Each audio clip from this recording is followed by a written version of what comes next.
But anyway, let's get down to this. I'm going to make, when you make an ice cream, you have a few choices. You have a lot of choices. You can take, this is what we use as the basis for our ice cream. Everybody uses this. It's basically cream. And if you want, your competition is going to be the soft serve guy down the street and the yogurt store down the street.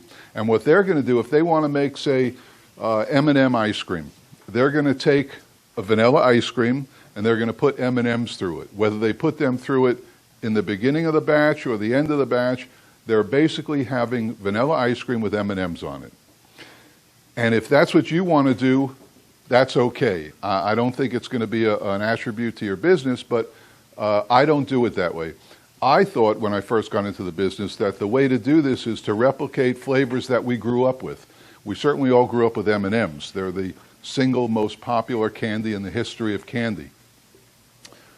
So if we want to make M&M ice cream that really is M&M ice cream rather than vanilla ice cream with M&Ms in it, we have to infuse.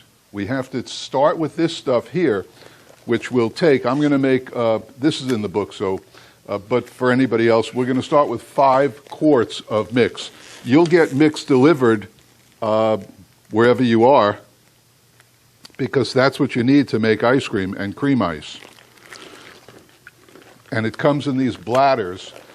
These are 10 quarts, and you get 2 to a box, or a case as they call it. And you'll learn how to handle it probably better than I do. By the way, if you're a coffee drinker, add that to your coffee. It's very good. So I brought this here for a reason.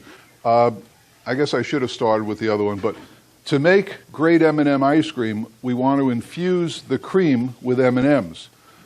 So the way to do that is to take your M&Ms frozen and then put them in this handy little machine. This isn't just a blender.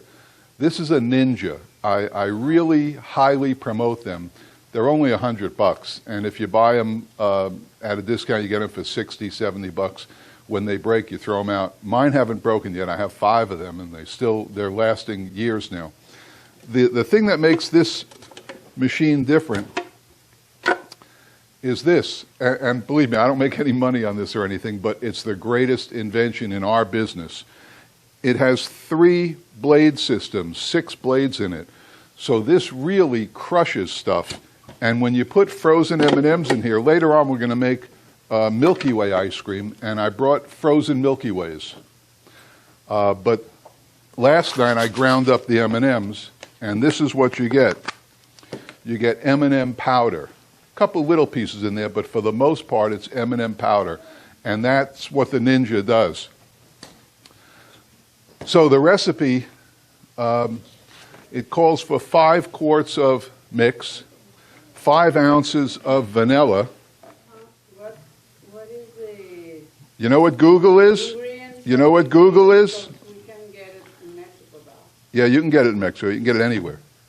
Just go online and Google ice cream mix, and wherever you are, you can get it delivered. So what I do is I add an ounce of vanilla for every quart of mix.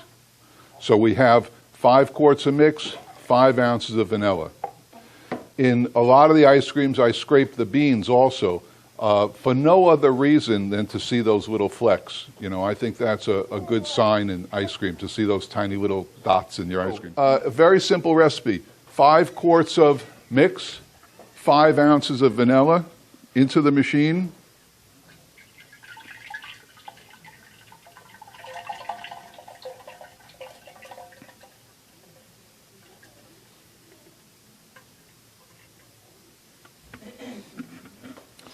And you can, unless you live abroad, you can get this mix virtually anywhere. You're going to ask about making it yourself. That's not what we're in business for. It's an arduous process. It's an expensive process. And it's much, much easier just to buy it. Okay, the maximum on this machine is 234. And 234 is what I use. So that's why I want to do it here. So you'll see. While it's running at 234, we're going to pour this in and let the machine mix it for us. Because this is virtually powder, it'll do a good job.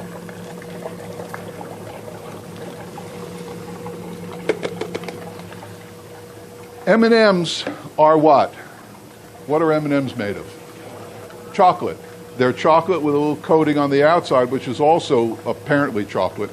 So I add a little more chocolate. M&Ms are milk chocolate.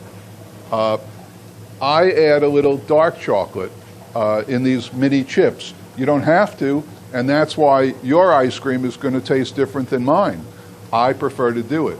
I've done a lot of experimenting. I love to make ice cream. I really love it. I make ice cream every other day. I make about 30, 40 gallons every time I make ice cream, about 120 to 150 gallons a week, and I love doing it. The part that I don't like is not creating new flavors. So we're going to put this in also.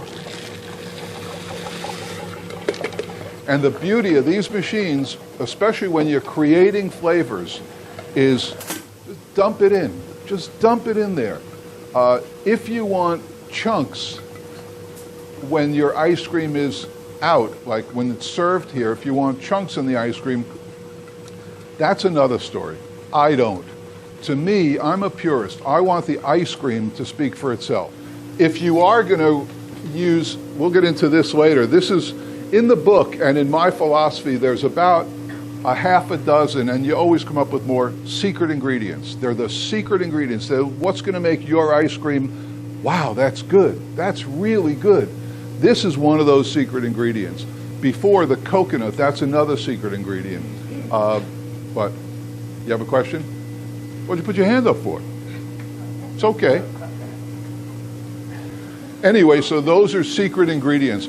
I'll tell you what they all are, because like Steve, see, as much as he says he's anti-hippie and anti-liberal and anti-60s, the philosophy still pervades all of us, and that is give.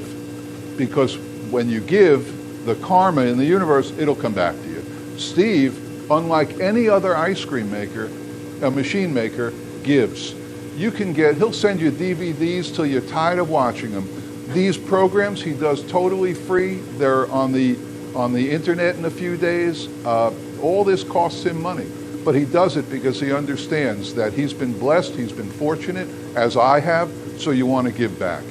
And we give a percentage of our sales to charity because it looks good on my tax return, because I think that's the way to go. And you know, you'll make all these decisions yourself.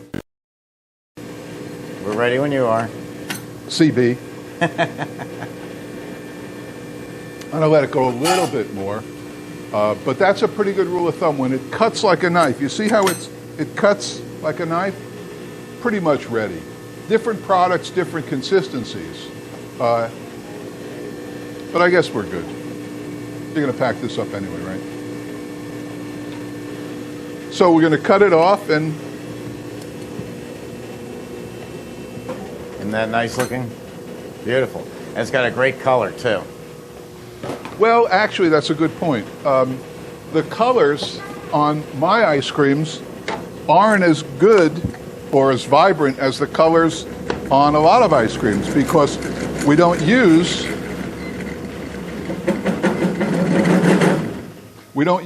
artificial colors. I could make this red and blue and green and orange, but we don't do that. Okay, so let's taste this and see what you think of this. Come on up. So does that taste like M&M's? Tastes just like M&M's. That's pretty good. I started with 6 flavors. This was one of them. We still sell it every day. It's one of the 6 that is carried through for 6 years, and we still make it every day.